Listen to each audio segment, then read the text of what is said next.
morning mga ka-travel. Now, I'm cooking pancakes. Simple 3 ingredients lang po ito.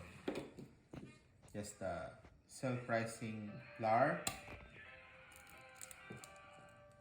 1 piece of egg. Some they using water, but I'm using milk.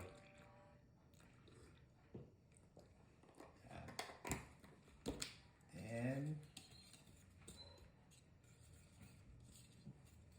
haluin na po natin.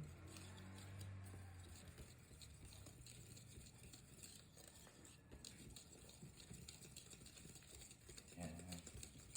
Tingnan po niyo ang consistency pag okay na. Ito medyo kulang pa sa yan, tas konti